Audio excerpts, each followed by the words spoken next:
101. Entrepreneurship 101 is created to empower entrepreneurs all over the world. And today I have my special guest. He is a podcast coach as well as a podcast host, seasoned serial entrepreneur with an impressive track record, founding 20 companies across five continents. None other than Mr. Roy Coughlan. Thank you very much for having me on the show, Daniel. Welcome back to one of my podcasts, Mr. Roy. And can you please introduce more about yourself that I missed? So I'm Irish. I moved to Poland 19 years ago. I studied construction economics and management. I was always kind of entrepreneurial, started doing odd jobs at 9 years of age, washing cars, delivering leaflets. Then at 11, done newspapers, did that up to college. And then with the money from that at 14, bought a lawnmower and started cutting grass, making money. Same at 18, bought motorbikes, started getting, get a motorbike, spruce it up a bit. Then I started working for a mechanical contractor. I became a contracts manager with them. I was with them for 8.5 years, then went with another company as a regional manager. During that time, I set up a business doing website design with another guy. And 19 years ago, then I moved to Poland, done a lot of real estate, built 30 apartments, built houses. And now I've got 6 podcasts, about to launch my 7th. And I'm a podcast coach. And I've got a virtual assistance business as well. And I have 2 school groups, one on brain upgrade and another on podcasting. Yes, and thank you so much for sharing your knowledge and wisdom to the world, Mr. Roy. Thank you. So today let's talk about being you, being a seasoned serial entrepreneur. You've described being losing 5 million euro and facing over 100 court cases in Poland. In the moment when floor completely drop out, what is the single thought or belief that stop you from giving up entirely? It was, I suppose I'll give a context. I put a lot of syndicates together. So that's when I went to Poland. I had a lot of different people, mainly Irish investors. And that's why we were doing commercial property and other developments. And when the crash happened in '08, it took a while to come across. I was doing well. I had 14 people working with me and they started getting in trouble. And eventually they couldn't pay their share. Then I started running out of money and the banks sent in the bailiffs and took everything. But usually when you kind of lose something, it's kind of with a limited liability company, you brush yourself off and move on. But I was the president of all these companies and my accountant or solicitor never told me that I was personally liable. So that was a rude awakening for me to kind of find myself in that. And kind of why I didn't give up is one, I mean, unfortunately, some people do in them situations, but it was more anger because I saw the amount of corruption and fraud between bailiffs, between banks, even in courts. And that was kind of a fight for me. How I overcame it is I started doing meditation. I came across 6-phase meditation process, then kind of created my own version. One of them was grateful because when you're losing everything, you're getting credit card companies, banks ringing you and abusing you daily, even though your accounts are empty. So they're not really helping you. It's like a bully boy in the schoolyard. And by being grateful, instead of thinking of the lack of what you've just lost, you're thinking of, okay, my child is giving me a cuddle. My parents are supporting me. I've got a roof over my head. I'm able to put food in my belly. So you start attracting more things like that. And the other one was the act of forgiveness. And like a lot of these were big sums. And I could forgive some people, but others I couldn't. I kept trying. And what I did is I brought him back to the child. And I'd encourage everybody to do this because everybody's got their own battles. And you don't realize how dark things are till you actually go into one of these holes.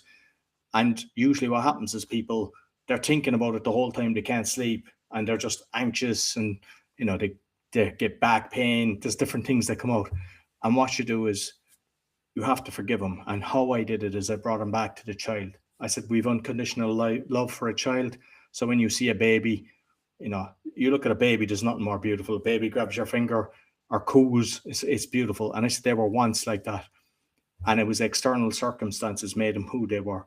So whether they had alcoholic parents, abusive parents, or even parents that worked so hard that they took their eye off the ball, the child started hanging around with the wrong people, and then went down the slippery slope and became who they were. But by bringing them back to the child, I've forgiven them. And what it did is it released it from me. So it was no longer painful for me. And that's how I overcame the loss. Very well said, Mr. Roy. You went from being a personally liable for catastrophic debt to rebuilding a portfolio of successful ventures. How do you mentally shift from mindset of survival back to one abundance and risk taking? It was actually one of the guys that I was doing business with. And he said, money solves all problems. So instead of trying to put your energy where there's a lack and all the different things, just trying to fight how to pay different bills and different things, just start concentrating on what can I do that will start bringing more income, which will resolve all these different things. And it's a case of, because sometimes people, whatever their skill set is, whether they're working for somebody but they decide to become an entrepreneur, the reality is every business is a person to person. So once you learn them skills, and then you kind of can learn, like if you put energy into marketing, social media, all these different things, no matter what you do. So if one business fails and you go into another, you still have that skill set. So it's never wasted. So I read a lot of books. I read books on like Facebook, on Google, on marketing, Dan Kennedy, a lot of his stuff, copywriting, and whatever you learn, even if something fails, you can use that skill set and you can take off a lot faster by what you've practiced previously. Certainly, looking back, do you see the 2008 crash and the subsequent exposure of corruption as your lowest point, or a strange kind of unlocking that set you on your true path? I think it's hard to believe, but it's probably the best thing that's ever happened to me. Look, I got all my properties because combined I had a lot because I had shares in a lot of properties in Poland, but I also had 3 properties in Ireland. They were taking, including my residence with all my personal belongings. And I built 30 apartments. My plan was kind of, okay, try to build a 200 unit apartment because I thought everything was just kind of going along great. And I got a rude awakening. And I made sure from that moment, one, never borrow again. So I don't even have a credit card since then. Never, ever borrow. If you want something, you save up for it and then get it. And I suppose it's a case of living in the moment because a lot of people, they're planning for the future. I'm going to work so hard and then go in and do this. And a lot of people are guilty of this. Is like they're in work, they're thinking of their family. When they're at home, they're thinking of work or they're bringing their work home with them. They're never present. So you have to be totally present. So that's what I practice is like when I'm doing something, I'm doing it when I'm with my child. I'm totally with my child. I'm doing stuff with my child. And I'm not living for the future. I'm planning for the future, but living every day that I enjoy it. And even if you look at, say, society internationally, the way that we've been brainwashed is it's like put so much money into a pension because it's tax free. And then when you retire, depending on the country, 65 to 70, it seems to be going up the whole time. Then you can have a great life. Usually one of your partners is dead at that stage. And, some people can barely walk and they have no interest in traveling the world. So you should be trying to enjoy your life as you go along and just be totally present and not listening to the narrative that tells you, put all your money away. And then when you're 70, you're going to have the best days of your life. Mm, very well said. Mr. Roy, you've said you were once too shy to order a drink in a pub. For someone with that level of social anxiety, what is scarier? Standing on stage giving a keynote or knowing you have to pick up the phone and make first cold call for a new business? That never bothered me making calls. So even like I'll tell you how shy I was going to the shop when I was younger. I'd get my friend to go. As you mentioned, the bar, even when I was working for the mechanical contractor, I was running multi-million pound jobs. I hated the meetings and my voice would go. And but yet I could go around to every house and ask, do you want to buy a newspaper, and call every day. I could go in and ask them, do you want your grass cut? I could call to 100 houses. Things like that never bothered me. So when I was actually working for companies, if I had to make a phone call, the way I used to go is the more no's I'm getting closer to a yes. And I just made a game out of it. So even though I was shy in some ways, I wasn't. And how I kind of overcame that then is the whole thing kind of came together. After I cleared the decks with the losses, I went to an event, and the event was What's Your Quest? It was a Mind Valley A-Fest event. And I kind of decided, okay, I need to expose all the stuff that I've seen to help other people. But I also realized I need to become a better speaker, because there was two brilliant speakers there. And when I came back, I joined a Toastmasters. The first one I went to, I had to bring my friends, and I was too shy to go back because they said they don't have time for it. And the only reason that I joined a Toastmaster is a new club opened a couple of months later. I went there, signed, and they said, will you do a speech next week? And I just went all in, and I became a distinguished Toastmaster after 3 years, which is kind of rare, because I think it's like 1% become a distinguished Toastmaster, and usually people take kind of 5-10 years to do it. And I got into the final of 5 countries. I did open TEDx, did open comedy, and then I ended up speaking on stage for Mind Valley in Tallinn for Mind Valley University, and I wasn't nervous or shy. I've probably had about 2,000 podcasts, maybe 200 live, and if I could go back and slap myself into the head for the shyness and how it affects me, and what I say to people is, even if you're working for a corporation, perfect the skill of public speaking, because what happens is usually the people that can talk, they're the slimy ones, and they're kind of, not all of course, but they're usually the ones that are trying to get the people with their head down just working away. They get the promotions, and the people that are the hardest working don't. So you need to actually be able to speak in public and make sure that you get the deserved promotions as you go along. And even in any business, I mean, if you're pitching for investors or just selling, you can't go in. Sometimes you could be in front of 5 people. You can't go in there and buckle. I mean, you could watch, say, Dragon's Den. You see some people, they've really professional, and others, the voice is going, they're shaking, and they just take advantage of them. You can see that they actually get a way more percentage of their business because they go, this person is terrified, and they just treat it like that. Whereas when you're competent, that doesn't happen. So just like Toastmasters is an international event, it's very cheap. It's like toastmastersinternational.org. You find it all around the world, and I'd encourage everybody to try that, or even just pick up the phone and start recording, get your friends to do it, have a game about it, and you won't regret kind of being confident speaking. So for example, I had a crutch. I told myself a story. I'm shy. I just don't like speaking in public. And that story continued until I was kind of 45 years of age. Then I changed the story. So how many times do we have a story that we just kind of stick to? So don't have a story that's holding you back. Change the story. Interesting. And Mr. Roy, you founded over 20 companies in 5 countries, spanning fintech, real estate, cognitive health, and media. Is there a common thread or a specific problem you're always trying to solve, no matter what industry?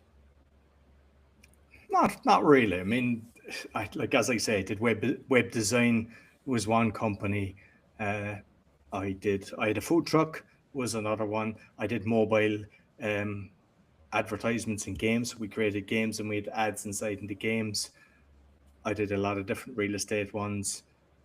And I think it's when you realize that it's hard getting out of bed, or you're not looking forward to the week ahead, then make a change. There's times I've just let a business kind of just finish out. There's times I've sold on stuff.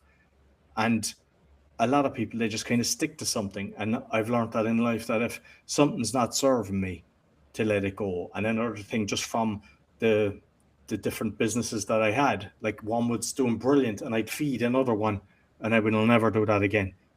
If it's not able to survive, don't be feeding it unless you're 100% sure that it's going to work. But don't be taking profit to put into something because you're just throwing away stuff because you could be building assets that even if there is a downturn in the market, You can then sell them assets. But when you start putting them into another business and the whole lot come tumbling down, then you're left with nothing. So you should be kind of planning for that. You earned your Distinguished Toastmaster Award in just 3 years, which is remarkably fast. What was the non negotiable daily or weekly discipline that allowed you to impress and compress that much personal growth into such a short time? So Toastmasters at the time, there was like a book that you do 10 speeches and then you go on and do another one. I think ACS, ACL, there was different things that you were doing. So I done one on communication. And if somebody didn't turn up, I'd say, I'll do a speech. I joined the second club, as I mentioned. Then I went back, joined the other club. I formed my own club. So I formed a morning club called International Entrepreneurs, and I became a coach of a Finnish club. And I was just fully in. And not only that, was I mentored over 10 people. I was the Toastmaster. So when you're the Toastmasters, meetings are typically 2 hours. You create the team, and then you're talking and you're introducing speakers and you're kind of having the banter. So you're getting a load of experience and evaluating the speech as well. So when someone speaks, you then evaluate the speech and give tips, and people for some reason I pick up on things. I pick up on someone, their feet to do that, and loads of different kind of things that most people wouldn't get. So then people used to be asking me to be their evaluator. And by doing that, I just got so much experience. I started looking, I recorded every single speech that I'd done, and then I'd watch it back and I'd just try to see how I could be better. And by just going through competitions as well, like when you start off in the club, and then you go to the area and you just go to you see how much better the speech gets. And that just kind of helps you improve your skill then as well. Like I wouldn't memorize a speech. I kind of have a system where I'll know my introduction, my bullet points, and my outro. And I was able to do that. And I'm good with timing as well, because in the Toastmasters, they use color cards. And when you see the card, so you know where you are, I'm able to finish, I'm able to kind of also use callbacks. And I think it was just constantly trying to improve. I was looking at John F. Kennedy. I did a course on that, on his public speaking, did another thing on Udemy. So I didn't just wing it or just kind of just go to the club. I was just constantly trying to improve. If I'd done a speech in a competition, I'd ask everyone I knew there, can you give me feedback? Because then they would give me feedback and I go, oh, that's good. And not only are you improving it for the speech for the next round, but you're improving it for future speeches.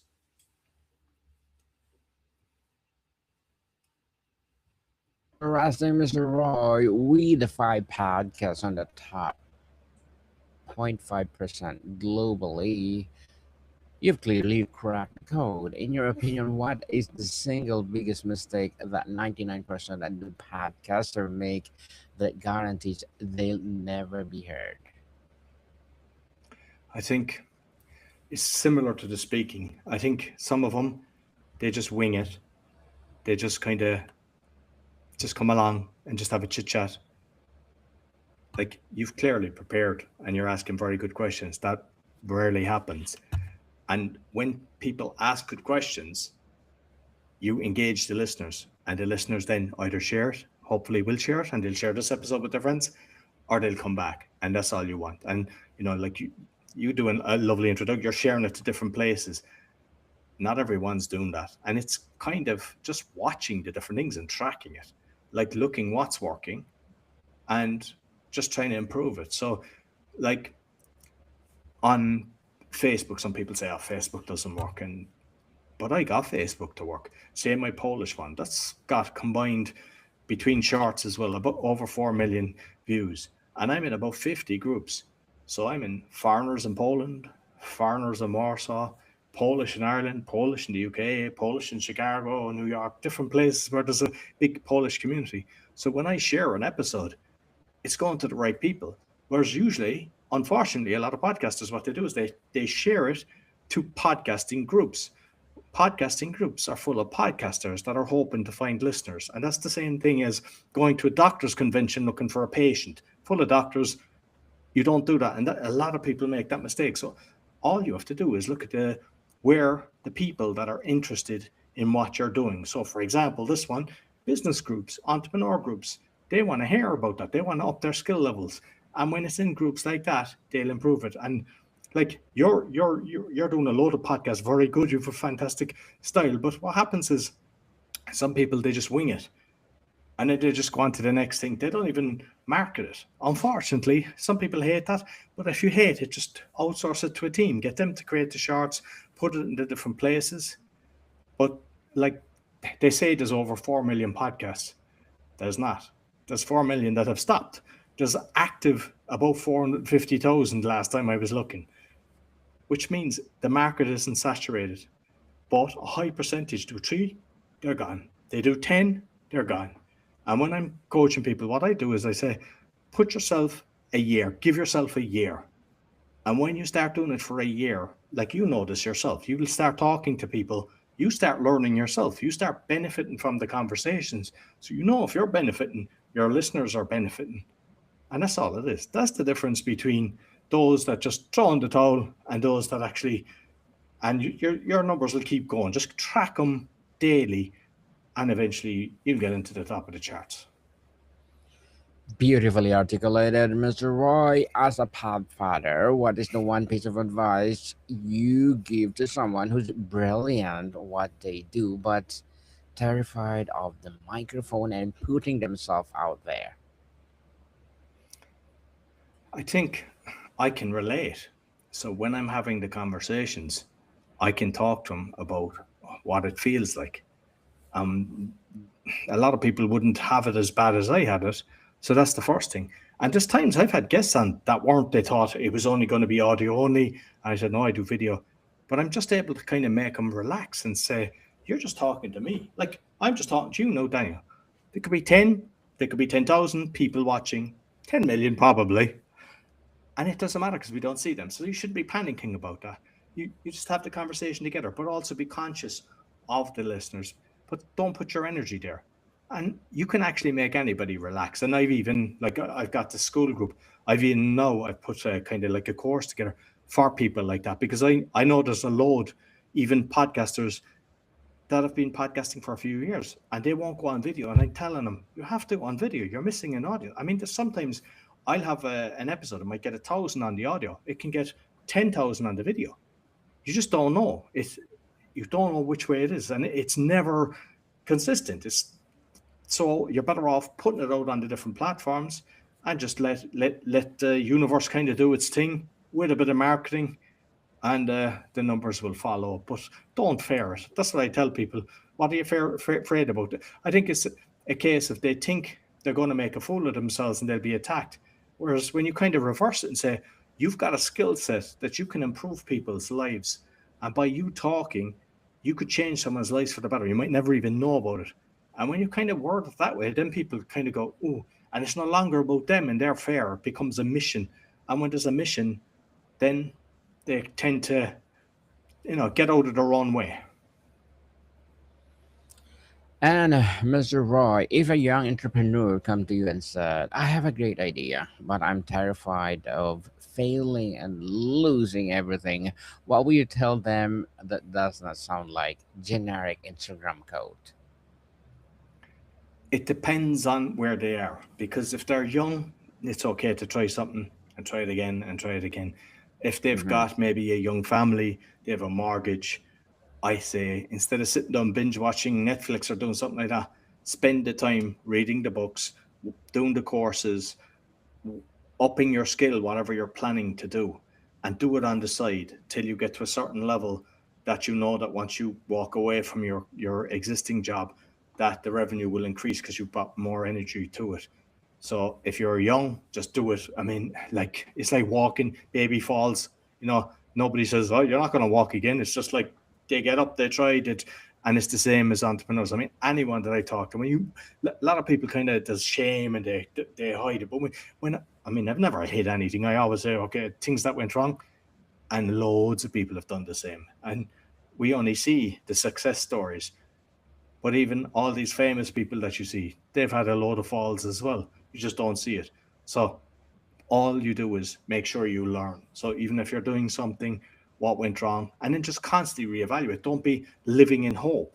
Be realistic, and try to get kind of go to business groups. Try to surround yourself with other entrepreneurs. Have each other's backs. Don't do it alone. And if you've got a spouse, just make sure they're on board, because you don't want to be doing something and they're knocking you. Because if someone's sucking the energy out of you, it's going to be hard to succeed. So whoever you're living with, try to get them to be on board as well. Or just, even if they're not on board, but they're not knocking you, they just get out of your way, and then you try to build it then, because obviously they'll benefit from that as well. Mm, very well said. Very well said, Mr. Roy. You built wealth and lost it all. What's something you value more now, the money that you pre in 2008 version of you took for granted? Just being present when I'm eating. I'm there with my son. Today we went for a walk. We've gone for a walk the last few days together, just having a lovely conversation.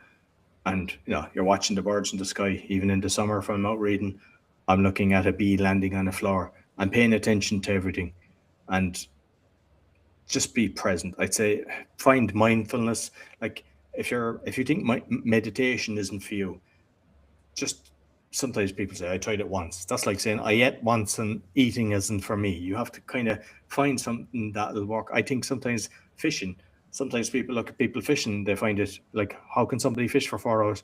I think that's a form of meditation. Painting is a form of meditation. You don't have to sit in the lotus position. You can stand looking at the beach, the waves coming in with your eyes open. But if you find something that kind of brings you to mindfulness, then you become totally present. Time slows down, you get a lot more done. So wherever you are, be there. Mm, certainly. To wrap up our discussion for today, Mr. Roy, looking at the landscape of entrepreneurship today with AI and rapid technological change, what is the one timeless human skill you see as a becoming more valuable, not less? It's a difficult one, because I'm seeing so many jobs that are being wiped out. I think human communication, one on one, because sometimes people think that it's the same with AI, but it's not. Even if it's on the phone, I know some companies, they changed it to AI, it didn't work, and they've gone back to humans. I hope there's more of that, because the amount of jobs that are disappearing, if they don't have another skill set, like this could be millions of truck drivers, taxi drivers, even in the shops, it's all self checkouts. So just find something that works with you, and I'm hoping people will stop thinking it's the best thing since sliced bread and get back to human contact. Because if we look at the elderly, they want to go to the shop and have a conversation. That's their day out, and now it's like they're just checking out themselves. So we have to have the human contact and make sure that we kind of embrace that and stop closing all these different things where humans are needed. Mr. Roy Coughlan, thank you so much for sharing your knowledge and wisdom to the world. So can you please invite the listeners to support your podcast, your advocacy, your business, whatever projects that you're doing right now? Yeah, sure. Thanks, Daniel. It's roycoughlan.com. I mean, Daniel has shown it there, so you can see the spelling. It's ROYCOUGHLAN.com. I have my 6 podcasts, I have a virtual assistance business, and 2 school groups, and you'll find everything there. Thanks very much, Daniel. You're most welcome, Mr. Roy. Yes, let's support Mr. Roy Coughlan, because if you support him, for sure, more and more empowering podcasts will rise, more and more empowering business as well, and of course, more and more empowering, well, advocacy will rise. Mr. Roy, thank you so much for your time. Thank you very much, Daniel. What can people see you soon?